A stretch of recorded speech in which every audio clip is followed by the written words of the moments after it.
Welcome to Dolphins Today by Chat Sports. I am Nic Rohloff. Hopefully everyone is having a really good start to their week. I am. Hopefully you are. We had a very fun weekend as we watched Commanders versus Dolphins this past Saturday. And now it's time to talk about the latest surrounding the Dolphins, whether it be cut candidates going into the final week of the preseason, the Dolphins pulling off highway robbery, and then we're also going to take a look at that Dolphins preseason game on Friday night against the Tampa Bay Buccaneers, as it's the last stop before the regular season game against Jacksonville on September 8th, and what my top 5 storylines are. As always, shout out your city, and we have producer Cullen in the building today. Matt Goldman's doing some other cool stuff here, so Cullen's filling in, and Cullen, some of you know Cullen from our Miami Heat watch parties, as he was with us for some of those playoff games. I love when Cullen's around, man. He's an absolute riot, so hopefully all the Dolphins fans welcome him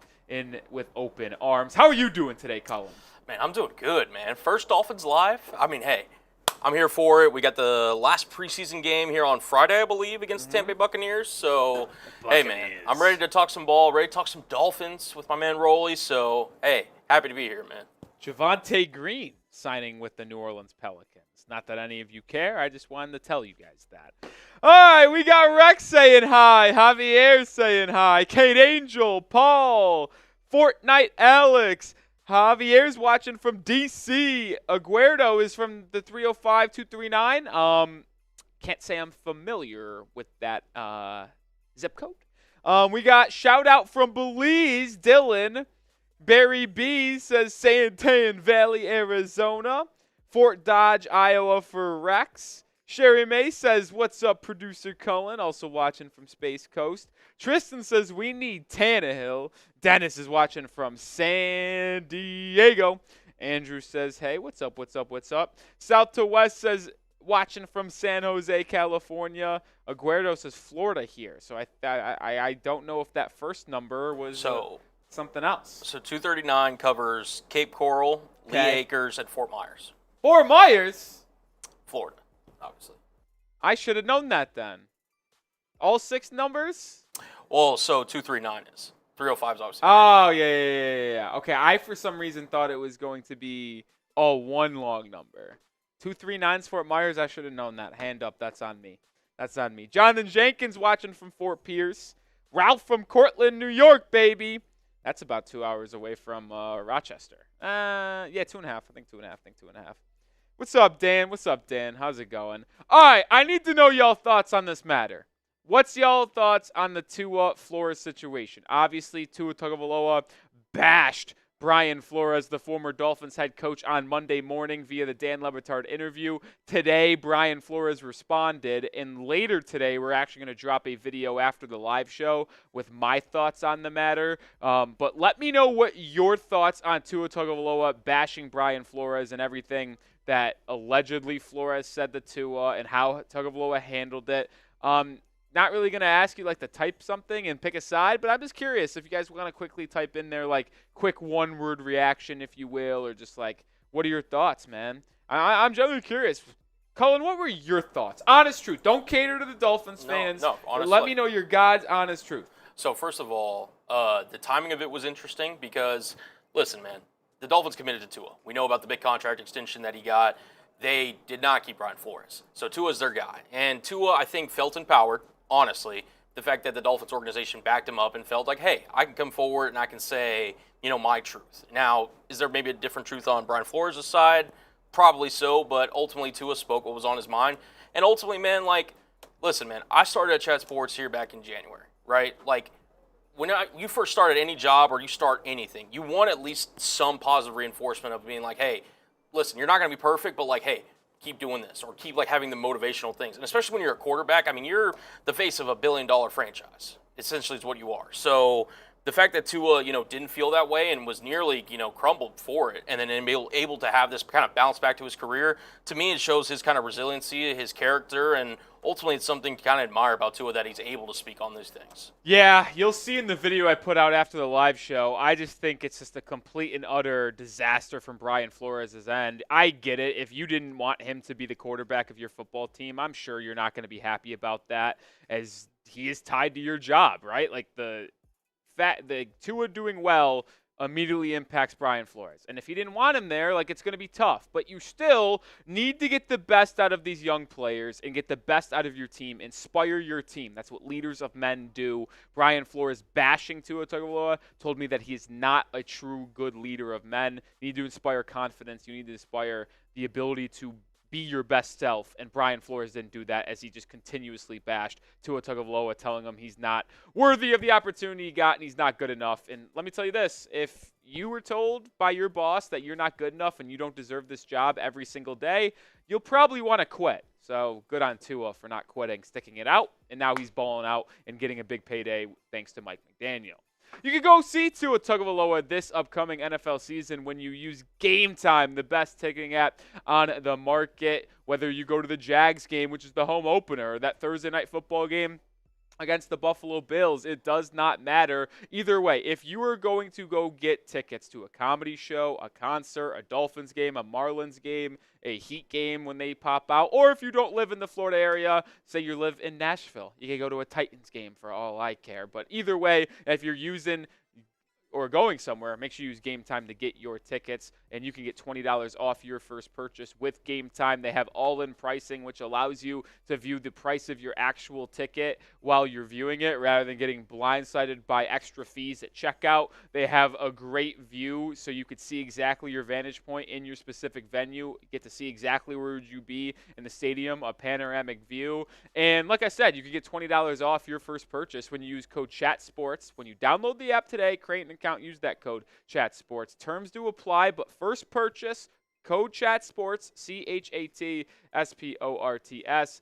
Get that download today and use Game Time to get your tickets to go to any type of venue that you want. All right, would you add a quarterback to the roster? Listen, Mike White and Skylar Thompson have not been good so far in preseason, not good in training camp, but let me know if you are wanting to add a quarterback to the roster. I do. I do. I've been hands up. Last week we talked about bringing in Ryan Tannehill. I also had 8 other people that I think the Dolphins could keep their eye on for a trade.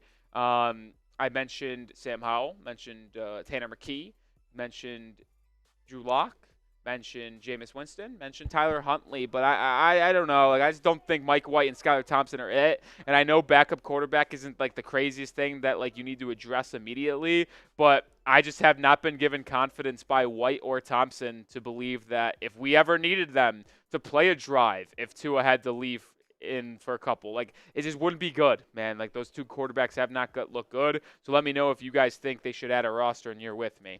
Paul says I'd be happy with Tannehill or Sam Howell. Sherry May says yes. Aguero says yes. Dennis Smith says yes. Tristan Ruiz says yes.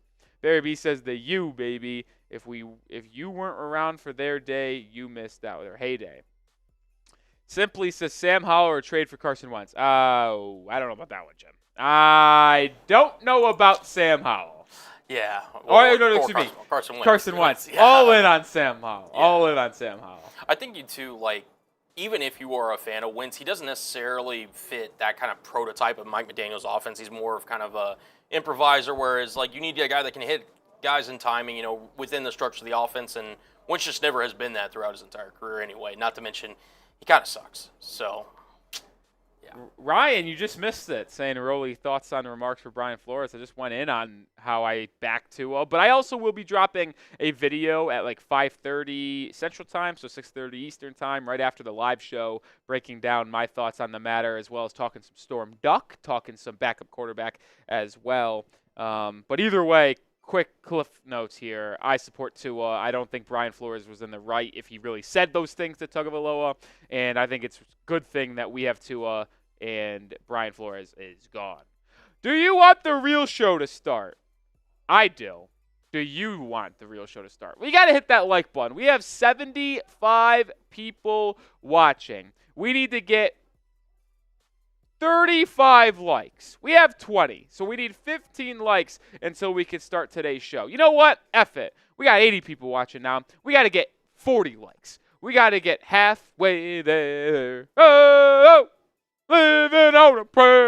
Either way, hit that like button because we have a very fun show planned for all of you today. We got 3 segments here. We got Dolphins cut candidates, 5 players that I believe could be on the chopping block heading into the final preseason game for the Miami Dolphins. Highway robbery.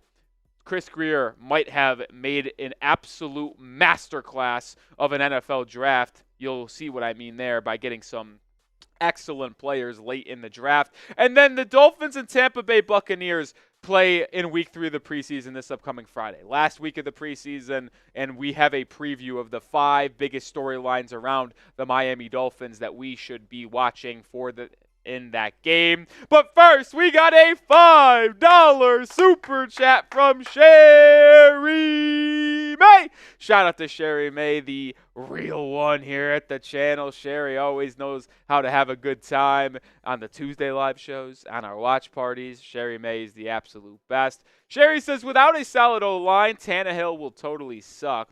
I don't disagree with that. But, there's no denying the fact that he's better than Mike White and Skylar Thompson. You can say he would stink with a bad O-line. I don't disagree. But you could also say that with the majority of quarterbacks in the NFL. But the bottom line is this. He's better than Mike White, and he's better than Skylar Thompson. And if Tua Tagovailoa ended up having to miss 2 or 3 weeks, I would certainly trust Ryan Tannehill to keep the boat afloat over the other 2 guys. Maybe that's just me, though. Maybe that's just me. No, I mean, I agree. And the thing is, too, right, is you want to get him in the building sooner rather than later. So if that opportunity comes at an inopportune time, at least he's got more time in the building to get used to the playbook, get used to the plays, the vernacular, the whole thing. So, yeah, I agree, too. Yeah. All right, 90 people watching, 38 likes. We need 2 more to get today's show started. We need dos manitos. To cut candidates is our first segment. Let's get those 2 likes so we can jump on to the 5 players that I think could be on the chopping block for this week. 39 likes. That feels like a reality show. These 5 are on the chopping block for this week of the final preseason. Stay tuned for next Tuesday when we have roster cutdown day. It actually is next Tuesday, though, by the way, August 27th. I'm curious. Since Tuesdays are our normal live show, I assume we'll still go live. It's going to be a little bit more difficult to plan ahead on those videos. So maybe we won't be going live, actually. Do we know when the deadline is, Cullen? For roster cutdown? Yeah, let's figure that out. Yeah. Just before we did get the like, so appreciate everyone hitting that thumbs up icon. We're going to get into cut candidates in just a second. I am actually genuinely curious, though. The rule, so as of 1 day ago, was reported it's Tuesday, August 27th. Yeah. Yeah, I know that's the day, but is there a specific time where they get announced?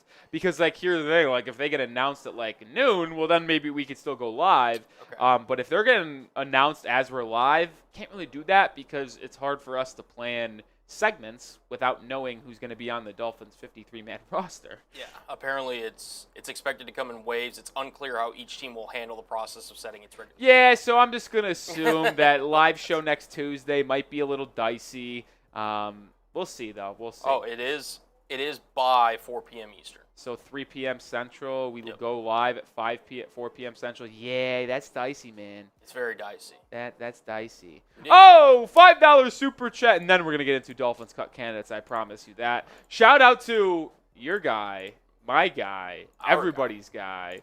Wasim, Wasim, Wasim, Wasim. Wasim, Wasim. Wasim, Wasim, Wasim, Wasim. Wasim, Wasim.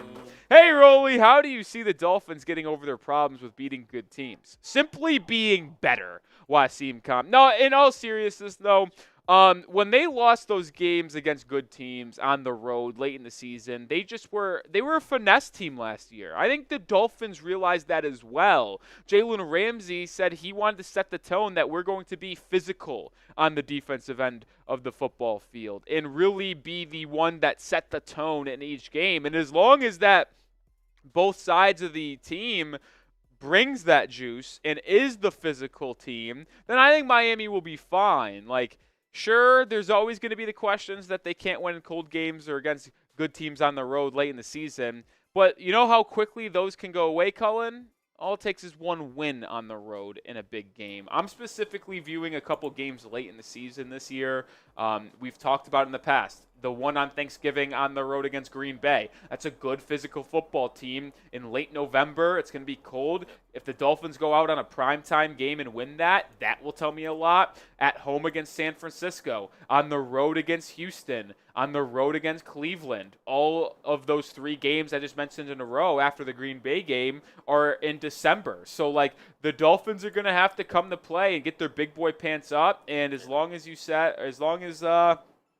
they don't sustain crazy injuries and they bring the physicality and set the tone, I believe they'll be just fine this year because this roster is much more talented than last year's, in my opinion. That's just how I feel. I think this roster is better than last year's because you get Jaylen Wright out of the mix. OBJ is better than the third wide receiver last year. You add Kendall Fuller, who's better than Xavier Howard. Sure, you lost some linebackers and edge rushers, defensive linemen and Christian Wilkins and Robert Hunt. But I think overall, I think this team is better. I think, dude, week 1, Jacksonville Dolphins. The Dolphins got to start off 2-0. They host Jacksonville and Buffalo. They got to win those 2 games. They do. I hate to say they have to, but they do have a tougher schedule late in the year, and they need to get off hot because after those first 2 games, the next 5 or 6 games are pretty manageable to where, like, if they start 2-0, there's a legit chance that Miami starts off 6-2, 7-1, 8-0. I'm not kidding. They got Arizona, Indianapolis, New England, like right after. Tennessee, Seattle, Buffalo. Seattle, like those that's the first 8 games. I think it's Jacksonville. I can't remember off the I'm looking at it right now. Jacksonville, Buffalo. I believe it's Seattle next. In Seattle, that's a little bit tougher. Then it's Indy. Home at Tennessee. Home Tennessee. New England's week 5, I know that. Yeah, on the road. Then bye week 6. Yes. And then is it Colts Cardinals? Colts Cardinals, yep. Those are the first 8 games of the season. Got to go 6-2 at bare minimum. Bare minimum. Because like I said, final 2 months, much more difficult. All right, though. Enough yapping. Let's get into the real yapperstein that we got to talk about today. First show on tap, Dolphins cut candidates that I think could be off this roster heading into the final preseason game. We got some fresh Dolphins cut candidates on today's show. Final preseason game for the Fins is this Friday evening against the Tampa Bay Buccaneers. And I want to look at 5 players that could be on the chopping block. This is Dolphins Today by Chat Sports. I am Nic Rohloff. And before we dive into some of these cut candidates, make sure you are following me over on Twitter because I'm tweeting about the Dolphins on a daily basis, whether it be highlights from practice or the games, news, rumors. And when the Dolphins roster does get trimmed down in a week, we will make sure you are covered, and you will find the full roster over on my Twitter. Looking to get to 2K followers on Twitter /X relatively soon. At Nic_Rohloff is the handle. Go give me a follow. All right, the first cut candidate is quite the surprising player here. It's Braxton Berrios, the wide receiver. And I have been someone who has openly said that I thought Berrios was a lock to make this roster the entire time.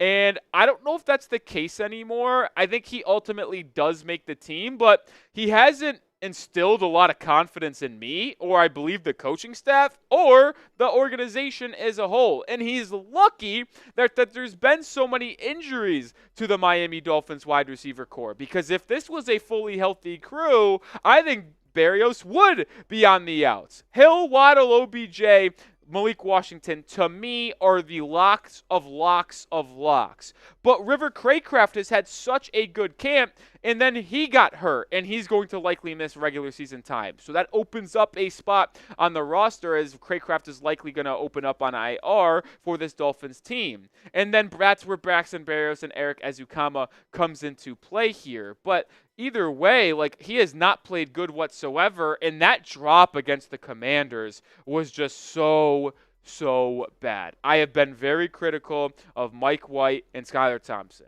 but Skylar Thompson made a really good play in the first half of that game last Saturday, where he scrambled out to his right, bought time for his wide receivers to be open, fired a 20-yard pass to the end zone, and it goes right into Berrios' chest, and then falls to the ground. Yes, did the defender maybe get a fingernail on it, or at least block Berrios' vision a smidge?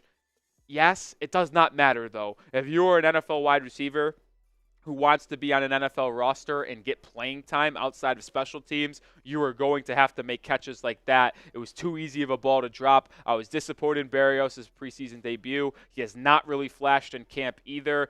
And I'm telling you, I think he could still get cut, but it's likely that he'll be on this team because of all of the injuries that the Dolphins have sustained. You predict it, though, for me down in the comment section. Will Braxton Berrios be on the final 53-man roster a week from today? Type Y for yes or type N for no.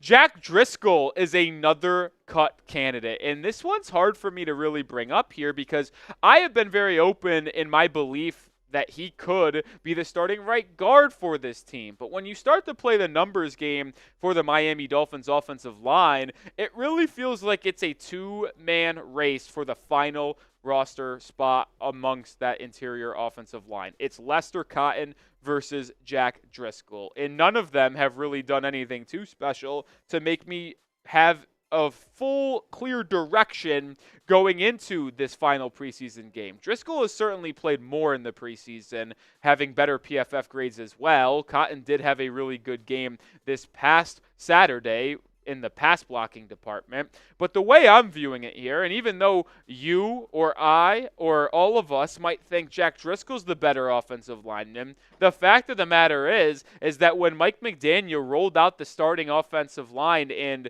the starters to block for Tua Tagovailoa last weekend against the Commanders, Lester Cotton was your starting right guard. Robert Jones was left guard, Eichenberg center, Cotton right guard, with Kendall Lamb at left tackle, and then Austin Jackson at right tackle. So clearly, I believe, at least to this point, Mike McDaniel believes Lester Cotton is a better option than Jack Driscoll. And if that's how he believes right now, you better bet that Jack Driscoll is definitely on the roster bubble heading into the final week. I don't know if he's going to be able to overtake Cotton, or maybe Isaiah Wynn starts on the IR and both of them make it, but definitely have my eye on Jack Driscoll potentially being someone left off the Dolphins 53-man roster when it's announced next Tuesday. And make sure you are subscribed to the channel because next Tuesday we will have full in-depth breakdown and analysis of the Dolphins 53-man roster. We'll have it all. Make sure those notifications are turned on too, so when we drop that video, you don't miss a beat. All right, Channing Tindall has always been on our cut candidate list. He's never left it, and unfortunately, he's still not going to leave the top 5 list. It's unfortunate because I think Tindall has actually had probably his strongest preseason and strongest training camp performance out of the first 3 years that he's been a Miami Dolphin. There just simply isn't enough room in this linebacker depth chart to keep Channing Tindall because I don't think Miami's keeping more than 5 interior linebackers. And David Long Jr., Jordan Brooks, and Anthony Walker Jr. are locks, and I've long said that it's going to be Tindall versus Duke Riley, but I believe Riley has been able to kind of stave off Channing Tindall. Even though he's had a good first 2 preseason games, man. He had 7 tackles in the first game, 4 tackles in the second, had a sack in the first preseason game against Atlanta, followed up with another sack in week 2 against Washington. Channing Tindall has done enough to make it at least interesting going into the roster cutdown day on Tuesday, but he just started so far behind the 8 ball that it really feels like it's Duke Riley is going to be that last special teams guy and last inside linebacker to complement the room of David Long Jr., Anthony Walker Jr., and then obviously Jordan Brooks. All right, before we get to my final 2 cut candidates here for Miami, we are sponsored by Game Time, the best way to get your tickets, whether you're going to a comedy show, a concert, or a Miami Dolphins football game. You can view your seat, get a full panoramic view of where you would be sitting in any venue, whether it is a concert. They'll show you exactly where the stage is going to be and how your exact performer is going to be set up. They show you your exact seat in a football stadium, baseball stadium, NBA arena. It does not matter, and you can get the lowest price guaranteed as well with Game Time. If you happen to find a seat and ticket price in the same exact seat, in the same exact section, same exact row that is cheaper, Game Time will actually credit you 110% of the difference. They make it the easiest way for you to get your tickets and make sure you get them at the lowest price guaranteed. So download the app today. Use code CHATSPORTS to get $20 off your first purchase. Terms apply, but again, code CHATSPORTS, CHATSPORTS, to get $20 off your first purchase. Game Time. Best way to get your tickets, lowest price, guaranteed. All right, let's move over to Siran Neal, the cornerback for the Miami Dolphins. And listen, it's tough. There's going to be some really tough cut downs in that cornerback room. I've always said that I think the running back room is the best depth piece on this team. Like if you just look top to bottom, I think the top 3 is running back, cornerback, and wide receiver. But I think cornerback, at least to this point, is the top 1 because this room is just absolutely loaded. You have a really good starting 3 in Jalen Ramsey, Kendall Fuller, and Kader Kohou as your nickel. But then just look at that depth, man. Nick Needham, Ethan Bonner, Siran Neal, Cam Smith, and then you have 2 UDFAs and Isaiah Johnson out of Syracuse and Storm Duck out of Louisville have been playing so well in the 2 preseason games. Like, think about this. If you have your starting 3 guys in Kohou, Fuller, Ramsey, you're likely only going to keep 6 corners, which means these 6 guys, 2 or 3 of them are going to get cut. And even if you keep 7 corners, which would be very, very kind of, I wouldn't say wild, but it would be large for the Dolphins to keep 7 corners due to some other positions needing a bigger room, that means still 2 of them are getting cut. Like, it is just going to be a bloodbath on the cornerback room. You have such good talent there. It's going to be unfortunate to see Storm Duck potentially get cut. He's been performing very well as a UDFA. It's going to be tough to see Isaiah Johnson potentially get cut. You hope the 2 of them can land on the practice squad, but with how well both of them have been playing in practice and in the preseason games, it's likely that another team's going to scoop them up and potentially add them to their 53-man roster. One more Dolphins cut candidate to get to here on the episode, but name one that you think could happen, whether it be Berrios, whether it be Channing Tindall. Does not matter. Let me know who your Dolphins cut candidate is.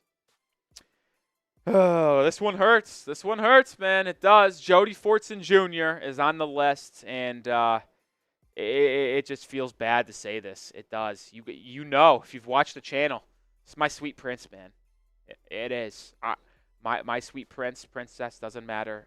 Jody Fortson Jr., he was someone that I really thought was going to make this team. I went on the limb and said before our training camp began for Miami that he was going to make the team. I did. I put my name out there and was just like, I think he's going to perform because he was so good. Like, he was the best tight end Miami had in OTAs and mandatory minicamp.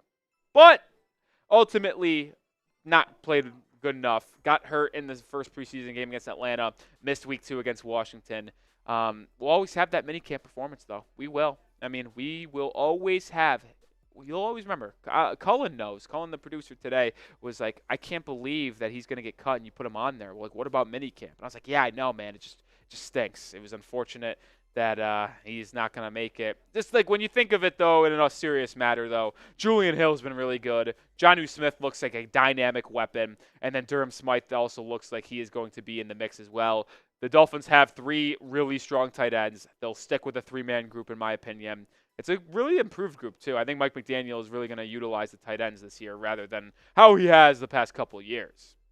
All right, that's going to do it for this episode of Miami Dolphins Today. Make sure you are following me on Twitter. I'm talking about the Dolphins on a daily basis. And if you want more coverage, follow me on Twitter at Nic_Rohloff is the handle. Hopefully I see you over there. All right, name a Dolphins cut candidate, man. I see a couple Mike Whites. I see bye-bye Storm Duck. Let me know. Let me know. Jordy's been fighting. Jody Fortson, he's been fighting, but I just don't think it's going to be good enough. Unfortunately, I don't think it's going to be good enough. It was hard for you to write that. Oh, it was. It was. Like, I think Cullen even gave me a tissue earlier today when I was scripting that, and he was like, Rolly, I see your eyes watering up here. It was tough. Yeah. I see people split, too, on Braxton Berrios. Half said yes, half said no in terms of he's going to make it. He's going to make it. Yeah, see, I didn't want to predict one of the quarterbacks because I think both Skylar Thompson and Mike both could be cut. So, like, when I'm thinking Dolphins cut candidates, one of them is guaranteed to get cut. I've always said Mike White, but to this point, I really don't freaking know. I don't know at all. So I didn't want to put both of them on there. I thought about putting both of them on there because they both deserve to get caught. That's how bad they've been. I hate watching bad quarterback play, man. It's horrible. which is why I'm so excited to watch college football this Saturday. Oh, gotta love it. Yeah, no, I mean, if you'd have to lean one way or another, you think maybe Mike White has a slight advantage, or what would you say?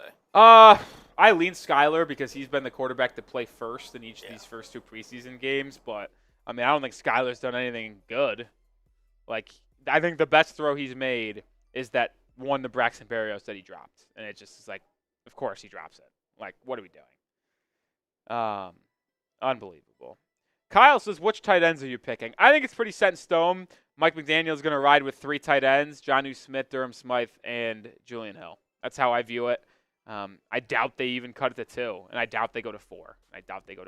So, all right, coming up next on the show here, the Dolphins committed highway robbery, and we actually need to talk about it. We need to talk about how the Dolphins stole from the NFL during the NFL draft. Let's get into that right now.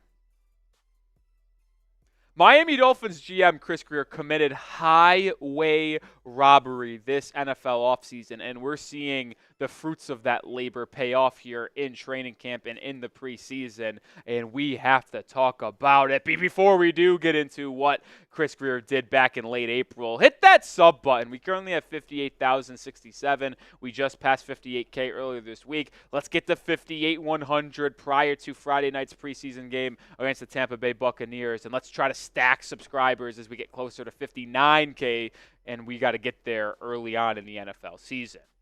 All right, so what is the highway robbery that Chris Grier and this Dolphins organization committed against the NFL? Where it's the simple fact of drafting Mohamed Kamara, Jaylen Wright, and Malik Washington on day 3 of the 2024 NFL draft, because we have already seen these 3 players flash how they are going to impact this Dolphins team in 2024 and beyond. We'll start with the first pick Miami made on day 3, which was Jaylen Wright, the running back from Tennessee, who Chris Grier ultimately traded a 2025 third-round pick to go out and get. So you know that he really envied Wright coming out of Tennessee when you trade a future third for a current 4th-round pick, where Wright was selected at 120 overall. And Wright got off to a slow start. There's no denying that. He did not have the best minicamp. He did not have the best OTAs. He didn't have the best first couple weeks of training camp. But when he started getting into joint practices and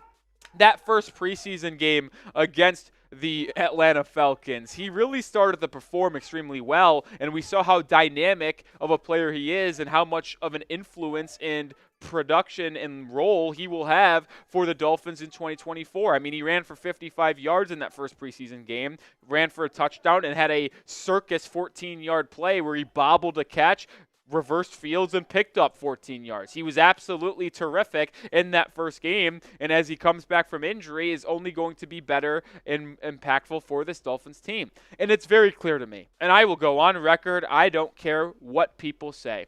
The Dolphins have the best running back room in the entire NFL. And I've made this statement before, and I'll follow it up with this. Do I think they have the best running back? Absolutely not. But when you factor in what Raheem Mostert brings to the table, what Jaylen Wright will bring to the table as a rookie, what Devon Achane brings to the table, it is clear to me, when you stack those 3 up against any other top 3 running backs in the NFL, the Dolphins will reign supreme. All speed burners, too, running sub-4.4s. Dolphins have the most dangerous, explosive, and impactful running back room in the NFL. And getting Jaylen Wright in the 4th round at the time seemed like a dumb decision because you already had Achane and Mostert. I see the vision right now. It was an absolute steal to get Wright at that point. He didn't stop there, though, on day 3 of the NFL draft, because the following round, in the 5th round, is where the Miami Dolphins selected edge Mohamed Kamara out of Colorado State, 158th overall, and Kamara is just someone that I've been very high on the entire time. Another player that when he was selected, Dolphins fans questioned due to the fact that they already selected Chop Robinson in the 1st round, 21st overall. But Mohamed Kamara is someone that is an absolute dog. He has a warrior mentality, and he has a motor that just simply will never give up. I adore adore Mohamed Kamara and think that he will have a massive impact on this team due to injuries to Bradley Chubb, as he is not going to start the season with this roster. He's going to maybe start on the IR, but he's certainly not going to be ready for week 1 or likely week 2, which means Kamara's number is going to have to be called, and I feel confident in him giving some snaps for this Dolphins defense. And you just saw what he's able to bring to the table for the Dolphins defense in this second preseason game against Washington, where he had a sack, TFL for a loss of 5 yards on a QB draw, if you will, from Jeff Driscoll, but also made one of the most impressive plays in the game where they threw a quick screen out to the left hash, and Kamara, who worked inside to start, got his butt all the way to the boundary and was able to make a tackle after a gain of 1 and really rally to the ball. It's something that Mo Kamara will consistently show on tape, and it's the reason why I'm very high on the edge from Colorado State. We're going to talk about all three. We already talked about Wright. We got more to talk about Mo Kamara, and we're going to talk about Malik Washington here in a second. But let me know which player will ultimately be the biggest steal for the Dolphins in the NFL draft. JW for Jaylen Wright, MK for Mo Kamara, or MW for Malik Washington. If you haven't been able to tell already, I absolutely love Mohamed Kamara. Unbelievable motor, an ability to be a game changer. And the one game that stood out to me at the collegiate level was actually last year, week 2, against Colorado. Colorado State, Colorado, big rivalry game, right? What did Kamara do? He only had 3 sacks and was on Shadur Sanders' ass the entire time. He absolutely wrecked that game. And although Colorado State wasn't able to pull off the win, it was a wild, double overtime game, if I'm not mistaken. Kamara showed an impact in the biggest game for Colorado State last year, and I think he has that ability to rise to the occasion for Miami, and he is going to be asked to be impactful for this team. And going back to his college days, he won Mountain West Player of the Year or Defensive Player of the Year.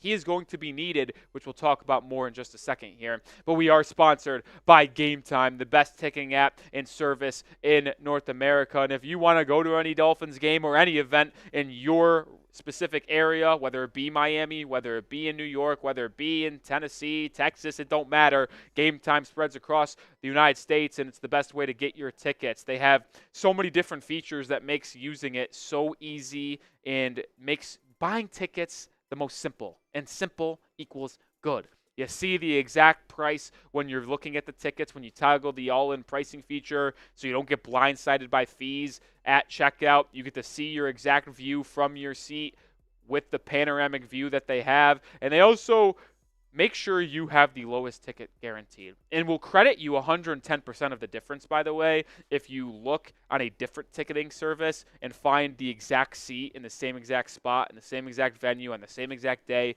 for a cheaper price. So download the Game Time app, create an account, use code CHATSPORTS to get $20 off your first purchase. Terms to apply. But again, download the app, create an account, code CHATSPORTS, CHATSPORTS, to get $20 off. Link will be in the description and comments of today's video. Get started with Game Time today. Lowest price guaranteed. Continuing the conversation here on Mo Kamara, that's not like he's not going to be needed either, folks. He will have to play early on in this year. So will Chop Robinson, and that's what makes this so intriguing to see how this Dolphins edge group performs early on in the year, because the first 2 games are key games against Jacksonville and Buffalo, both coming in Hard Rock at home. Bradley Chubb is not going to be ready for these 2 games. Jalen Phillips was elevated off the PUP list a week and a half ago, but there's no guarantee he will be ready. I do believe Phillips will play in that game, but it's not set in stone that he absolutely will. Agba's going to be your opposing starting edge, or your number 1 edge, and then you have Quentin Bell, who has performed so well in training camp in the preseason, where it feels like he's a virtued lock to be on this Dolphins edge depth chart to start the season. And then you have the 2 rookies of Chop Robinson and Mo Kamara, man, and those 2 will be asked to play big-time snaps. They will. Chop Robinson, a first-round pick, is obviously going to be on the field with his bendiness, quick first step, and we saw it blowing up a crazy run play against the Commanders. But Kamara will also have to play as well, and getting an impact player and a productive player like Kamara at 158 overall, yeah, that's a steal, baby.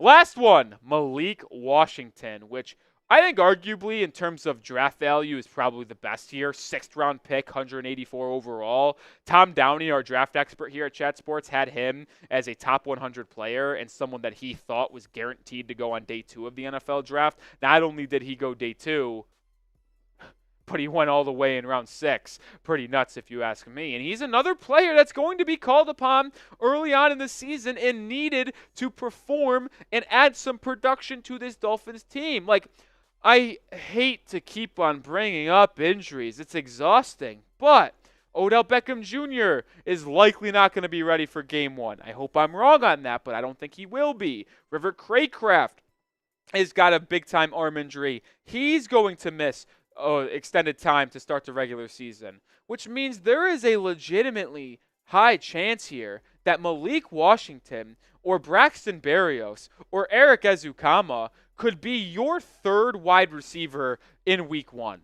And is that ideal? No, not really. But Malik Washington is someone that I could believe in throwing out there in the slot in a 3 wide receiver set to be paired up with Tyreek Hill and Jaylen Waddle. Now, there is a very possible avenue that Mike McDaniel kind of abandons 3 wide receiver stats and just uses a lot of 2 RBs, a lot of 2 tight ends, hell, even maybe some 3 tight end sets to kind of work his way around having to use Berrios, Malik, or Eric on the field at times. But I kind of have faith in Washington being able to do that. And it's not the only place he's going to provide value on this team, which is why I think Braxton Berrios could be on the hot seat. Malik Washington looks extremely good as a punt returner and a kick returner, and that just continues to add value to why he is someone that is going to be on this team long term and be someone that is consistently on this Dolphins 53-man roster. Through the first 2 preseason games, he has returned 14 kicks, 9 punts, 5 kick returns. In those returns, he has been graded out relatively okay. 59.8 from PFF on special teams as a whole, 59.5 in kick return, and 60.8 in the punt return game. But it looks more clear that he's a better punt returner than a kick returner, which is why I do have on the hot seat here Braxton Berrios. Braxton Berrios has the same role that I think Malik Washington can play year 1. And to me, if they're on a similar plane and tier right now, why wouldn't you roll with the rookie and just allow him to continue to get more experience so when you have him under contract for the next 2 to 3 seasons, he could only continue to be better on that rookie deal? I think Malik Washington was an absolute steal in the NFL draft. Jaylen Wright was a steal in the draft, and so was Mo Kamara. Chris Grier did a masterclass. He performed highway robbery on the NFL on day 3 of the NFL draft, scooping up those 3 rookies. And we didn't even talk about the possibility of Patrick McMorris, the other 6th-round pick from Miami, making this roster because he's been really good in the first 2 preseason games for the Fins as well. All right, that's going to do it for today's show. Make sure you are subscribed. We're talking everything Miami Dolphins, whether it be news, rumors, watch parties, live shows, segments like these. Make sure you hit that sub button and help us get to 58,100 subscribers before we kick off against the Commanders on Friday night. Excuse me, Buccaneers. What a gaffe by your boy Roley. All right, that's going to do it for 2 segments, which means we have one more to go. One more. I don't know what I'm doing. It's okay. I rattled myself there, Cullen. You know, I threw you off there. That's on me. You know what? I appreciate you trying to take that blame good teammate guy here, but I don't think so. You can't take any blame there. I should have seen that and should have said something. That's on me. What could you have said? Oh, well, that a 5th-round pick's number 58 overall. I didn't see that. Are they chirping us in the chat? No, but I noticed it. Oh, okay. That's on me. It's all right. I visibly winced behind the screen. I'm pretty sure I got a, slide chuck out of Roley there, so. Okay, I thought I heard fucking... Sorry. Try not to cuss. Sorry not to cuss. For cussing. Sorry for cussing. Yeah, that did go off. I knew it did, too. I heard it, and I was like, is that me? Yeah. And, damn it. That pisses me off, man. That pisses me off. We're trying hard over here. We do. We're trying our best. Bigger steal, though, in the draft, though. Is it Jaylen Wright, Mo Kamara, Malik Washington? I think it's Malik Washington. Okay. Because 6th-round pick. I think he's going to provide excellent value, and getting him at 184 is absolutely ridiculous. I know, Cullen, you have been very involved with the Bears channel and you haven't been able to really pay attention to the Dolphins preseason, but if you were to pick one, what would it be? And if you don't even want to put one out there because you don't feel like you're well informed enough, that's okay. But just I'm curious if you have an idea. I think ultimately it will be Jaylen Wright. Okay. The reason is that you move on from a guy like Salvon Ahmed, right? Yep. You moved on from Jeff Wilson Jr. You bring Likely, not official, but not it's official, likely. but it's looking like it's probably going to be that way. Jaylen Wright, to me, the way that Mike McDaniel's been able to use his running backs in the past, ultimately, again, when called upon, I'm interested to see how Jaylen Wright's role is going to look like this season. And to me, he provides just a little extra element that not even Achane or Mostert really provide in the receiving game. And that could be something for Tua that he really looks to, short, quick, out of the backfield, in a guy that, like you mentioned, I mean, he's a guy that bobbled a, pass and was able to turn it up for 14 yards. So I'm curious about that. Malik will provide the more immediate impact, but like second half of the year, I think Jaylen Wright's going to be a really big fixture in this offense. Yeah, Jaylen Wright's also really good in pass protection. That was one of his calling cards coming out of Tennessee. I actually was talking with Tom Downey about that, and he was just like, yeah, he'll find his way on the field because he's able to really pick up blitz as well, and he's not afraid to really put his hand on other guys and really block, and that's something that's necessary as well. I don't know if it's ever going to be the case, but I'd love for Mike McDaniel to just be a madman and put all three running backs on the field at the same time. I don't know what the formation's called. Maybe you would be able to tell me. When you have quarterback in the gun, someone here, someone behind you. So that is a modified wishbone, I believe. Okay. I think so, because I think a wishbone's when it's under center, and then you have. Isn't that don't they call it the T formation too, or am I tripping? So wing T is when it's a quarterback, you have an up back or like a full back, and then you have one to the side. So kind of like that way. Wouldn't that be an L? It's call it a T. I promise you. If you think about the way that the one I just described, you got three and then a little behind here, which would be a T. I'm gonna look this up because this is actually kind of curious. But yeah, I'm curious because like if you had a formation where you had Raheem Mostert to your left, Devon Achane to your right, Jaylen Wright behind you, or just mix match anyway, like the versatility that you could provide, which would be absolutely hilarious. It would. It'd be very fun. Yeah. And it would just throw defenses into a tizzy. Which one did you said wing T? Is that what you said? Or T formation? What is T formation in football? So T formation in football. Let me see. I see MK from Barry. I see Sherry May saying not the sailor part. Listen, if you're going to be with me for watch parties this year, I'm just going to have to apologize in advance for the swearing. I am from Northeast New York. I swear. I try not to. My bosses tell me not to. I just can't help it. I can't help it. So the T formation is either you can have tight ends or X and Y alongside the tackles. You have your quarterback, fullback, halfback. So it kind of looks like a T. So you got a picture here? Yeah, I do right there. So it's close. That's what it looks like? Right there. See right there?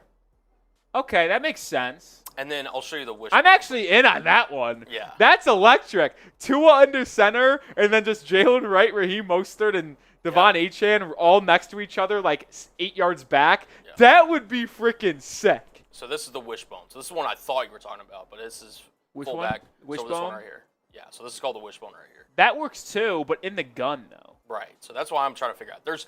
I know it's called something, I just can't think of the actual form. I actually think I might do this for social media and grab a picture of this and then just grab headshots of players and it's like, I need the Dolphins to run this formation. Yeah. Yeah. All right. Sorry. I know you couldn't really see what we were just doing there. But next time I'll throw it up on Next time we'll figure out a way. Paul says Rolly doesn't curse enough. Well, you simply don't watch our Miami Heat content then. You do not. Because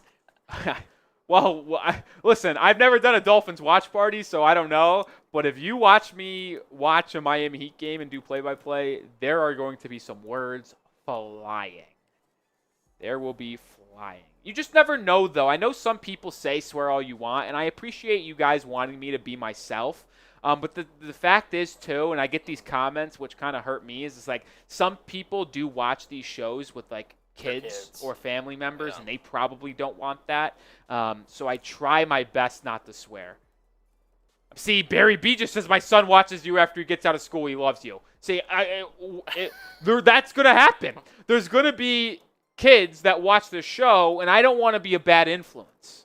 See, that's the good role. I want to balance That's like being the angel. myself and being authentic with Yeah. also not being a bad influence. Because I know the language I use sometimes is not the best way to go about things. So there's that. Yeah. There's that. By the end of the day, But if there's something that pisses me off, I'll let it fly. Don't you worry. Don't you worry. by the end of the day, I will send you that formation because now I'm genuinely. Okay. I know it's called something. I just gotta do some research on it. Okay. I love that. Love that. All right. Next up on the show, we have a Dolphins versus Buccaneers preview. In the past couple weeks, we have done it with the top 10 players I'm watching in each respective game. But here's the thing. Today, we're changing it up, and it's going to be the biggest 5 storylines. Not players. We'll talk about individual players, but storylines on the Miami Dolphins heading into the final preseason game because, like I said, we are under a week away until roster cutdown day, and there's a lot of things that we have to talk about here. So that's what's next on the channel. Barry says we slip up around him too much. You know, everyone's got different parenting style, and some people don't want their kids to hear swear words, and it's tough because if I swear, then that means they're not coming back and watching, and and I can't have that. Can't have that. It's a constant ever been. It's a battle. It's a battle. But we will let some fly this year. Don't you worry, folks. All right, let's get into a Dolphins versus Buccaneers preview. The Dolphins wrap up the NFL preseason this Friday night in Tampa Bay against the Buccaneers. And on today's show, we're going to preview that final preseason game. We previewed the first 2 against Atlanta and Washington with the top 10 players I got my eyes on. But this time, we're going to do the top 5 storylines that we have to watch for the final preseason game for the Miami Dolphins. So stick with us here. But we will also be live for this game on Friday night. Live at 6 p.m. Eastern Time, an hour before kickoff, 5 p.m. Central Time. Make sure you subscribe. Make sure you join us. And if you are just joining this channel for the first time, they are a blast. We do live play-by-play, commentary, analysis, and have some drinks, talk everything Dolphins football. So hit that sub button and join us. This is the thumbnail, so if you see it on YouTube, click on it. All right, let's get into the first thing that I'm watching for. Braxton Berrios, can he bounce back from that first preseason game that he played in against Washington? Because he didn't play against Atlanta due to injury, played against the Commanders last Saturday, and was absolutely horrific. And he's lucky that there's been so many injuries to this wide receiver core, like Odell Beckham Jr., like River Craycraft, like Taj Washington, because if it was to me, I don't think Braxton Berrios has done enough to earn a roster spot on this 53-man team, even though I've consistently said he's likely going to be an absolute lock due to his special teams value. But after seeing Malik Washington and what he can provide for the Dolphins in kick returns and punt returns, then Braxton Berrios' role on special teams is kind of diminishing a little bit. And if he's not able to perform better as a wide receiver, then why am I keeping someone who could be replaced by Malik Washington but provides nothing on the offensive end as a wide receiver? Like against Washington, he had 2 targets and no catches. And he should have had 1 catch for a 20-yard touchdown, but he dropped one that hit him right in the freaking chest on a dot by Skylar Thompson after he rolled out. And it could have changed the entire outlook that we have on Skylar Thompson as the backup quarterback potentially on this team. Either way you want to slice it. Braxton Berrios has not had that strong of a training camp. He has not been good in the preseason thus far. And if he wants to kind of certify himself on this 53-man team going into Tuesday's roster cutdown day, and even potentially just give himself a role on this Dolphins roster heading into the regular season, he must perform tonight, and I expect that we see him tonight and play a decent amount.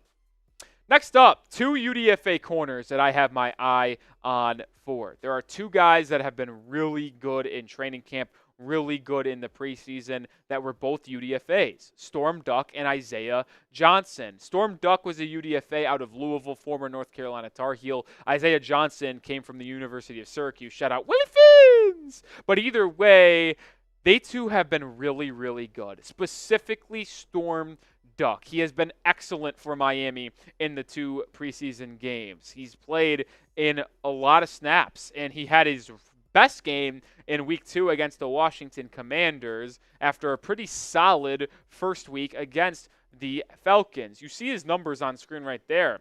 No receptions allowed on 4 targets, a PBU, 86.8 overall grade, and 88.1 coverage grade. It was actually the highest graded player that PFF had for the Dolphins in that Week 2 game against the Commanders. But Isaiah Johnson, by all accounts from beat reporters and my own eyes watching the games during training camp, he has been really, really good. So it's going to be tough that these two are likely not going to both make the team. And it's a very high possibility that both of them miss the team altogether due to Ethan Bonner, Siran Neal, Cam Smith, and Nick Needham all being the top 4 on the depth chart after the starting 3 of Jalen Ramsey, Kendall Fuller, and Kader Kohou. Dolphins have a lot of good corners, and it's unfortunate that all of them can't make this team.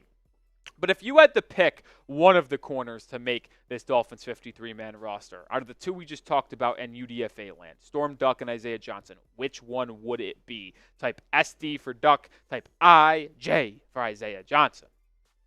Channing Tindall's last push is a storyline that I've got my eye on for, and I don't believe it's going to be good enough, but I'd like to be proven wrong because he actually has had a really strong first 2 games in the Dolphins preseason. He has had 11 tackles, 1.5 sacks. He led the Dolphins in tackles in that Week 1 game alongside Patrick McMorris against the Atlanta Falcons. Like, Tindall has been really, really good in these 2 preseason games, which we said he needed to do in order to make this team.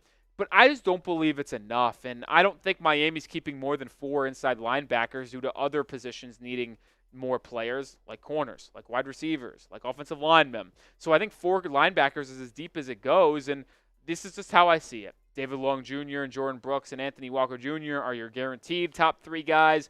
Duke Riley, I think, has a very strong edge to be that linebacker for Miami this upcoming year. I think I give it an 85 chance that Duke Riley's the 4th guy, 15%. It's Channing Tindall. Tindall was a former 3rd-round pick out of Georgia, has never flashed, started to play a little bit better this August, but ultimately I think it's too late for Channing to make this team.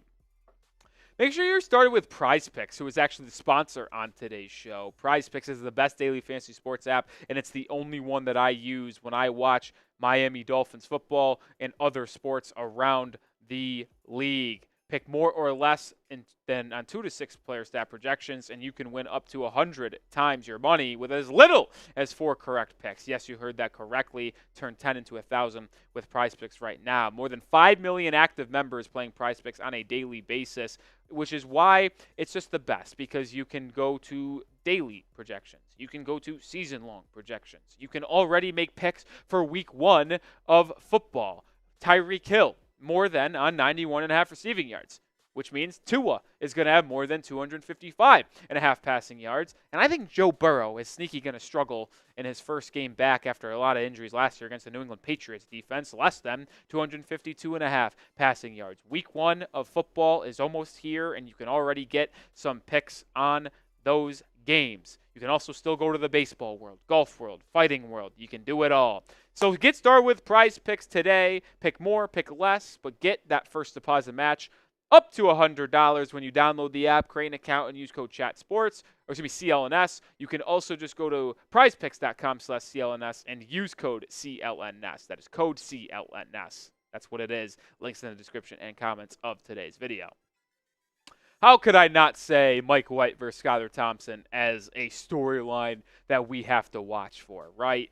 These two have been probably the headlining storyline of the entire Dolphins preseason thus far, because those two have both been atrocious. I think that's a great word to use for that, because it's been that bad. Like, look at their numbers, folks. I don't even want to talk about them. That's how bad it's been. But it's really just the eye test, too. Like, when you think about the way they're throwing and the way they're missing some of these passes and some of the decisions that they've made, it just has not been pretty.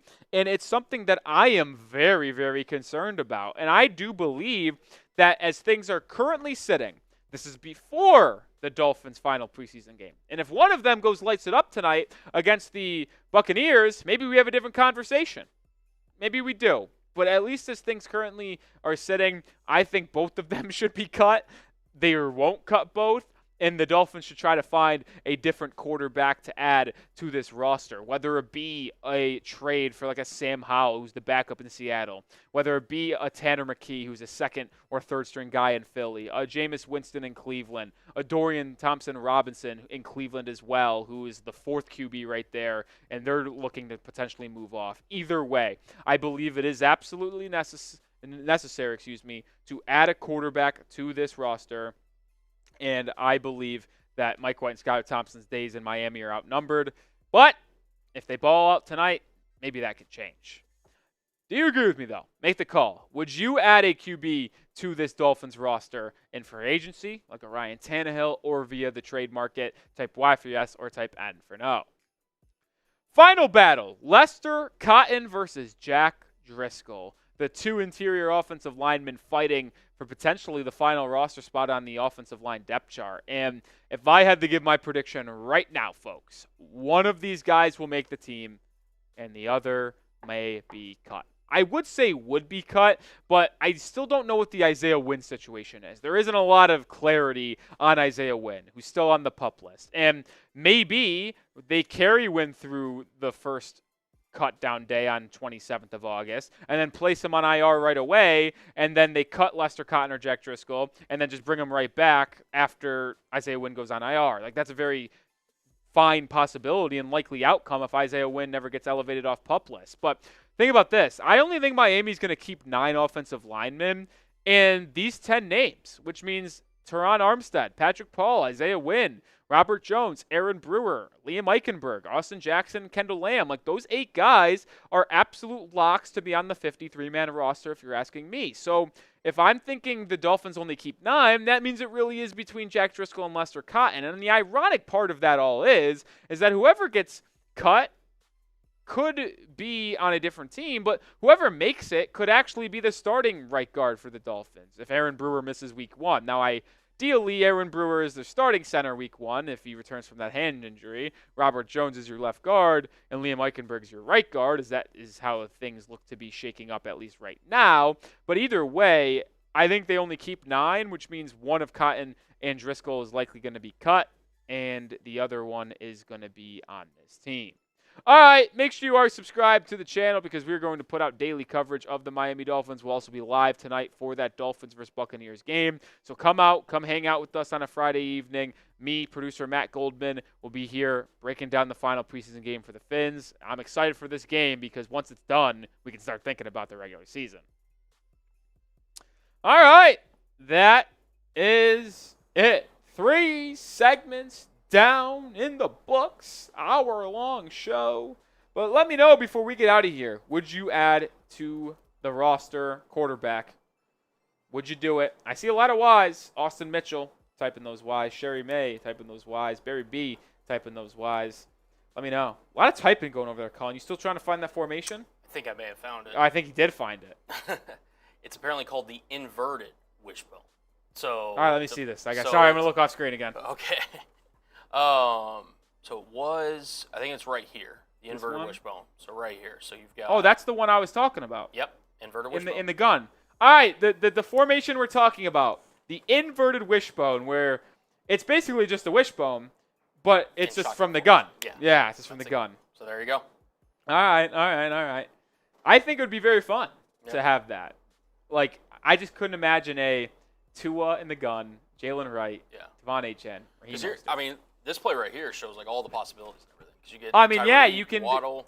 I'm gonna put this on the freaking show. So okay, yeah. We're gonna before we get out of here, we're gonna talk about this because this would be hilarious. Hold on. It'd be so fun. Hopefully that saves, because that's just. Oh my God! Hold on. Producer Cullen, ladies and gentlemen, just knows how to get things done on the fly. Oh yeah, like exactly. Look how sick this would be. Yeah. You're telling me.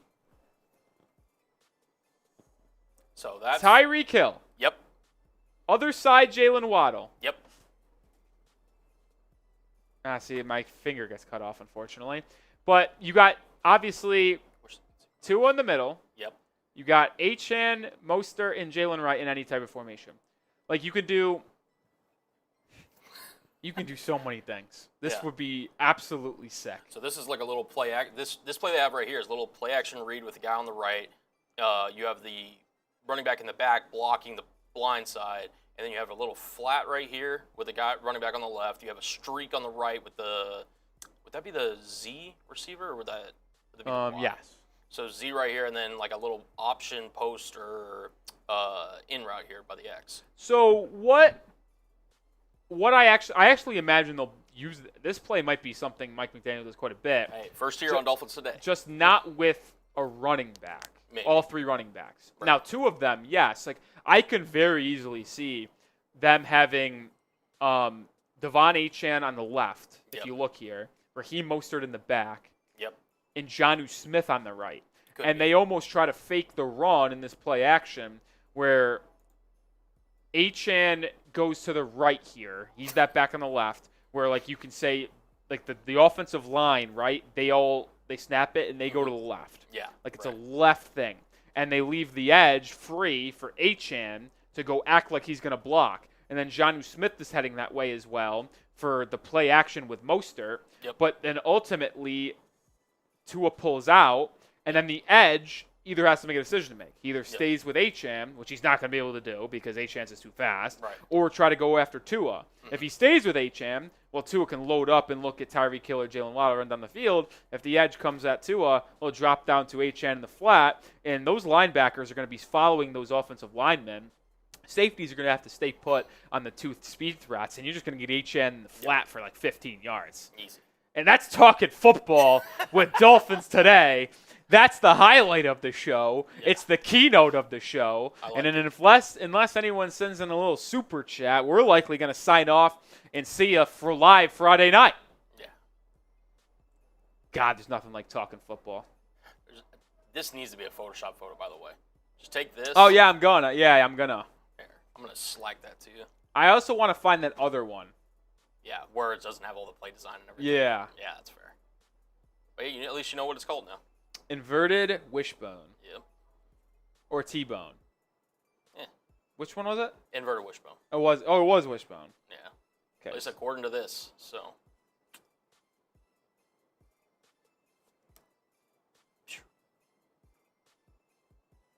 Bang. Thank you, Mr. Cullen. What would you do without me today? I don't know what I would do without Cullen today because Cullen brought his A game and he really hammered some things home today. I tell you what, the kid's a stud. Kid's a stud. You know, Bears now is in a better place I want to go that far. with you. They are. It is. Shout out to Wasim. Shout out to Wasim if he's still here. But Dolphins today is in a better place too. At least I think so. Well, the bar wasn't set high before you got here. Oh, don't be mean. Don't be mean. We love that. No, I'm just kidding. Yeah. All right. It down. That is going to do it for today's show. Appreciate the 1,000 people that tuned in throughout today's episode. Hopefully I see all of you guys live on Friday night as well. We'll be live an hour before game once again. Like I said, 6 p.m. Eastern Time, 5 p.m. Central Time. We're going to have a lot of fun, pre-game special. We'll watch the game, break it down, talk about it, and then we'll have some takeaways. We'll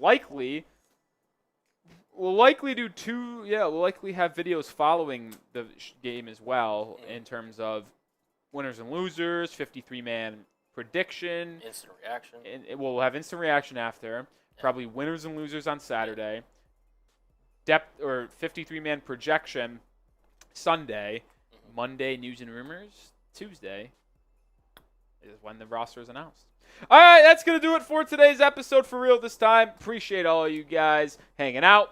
For Cullen Brown, Nic Rohloff, see ya.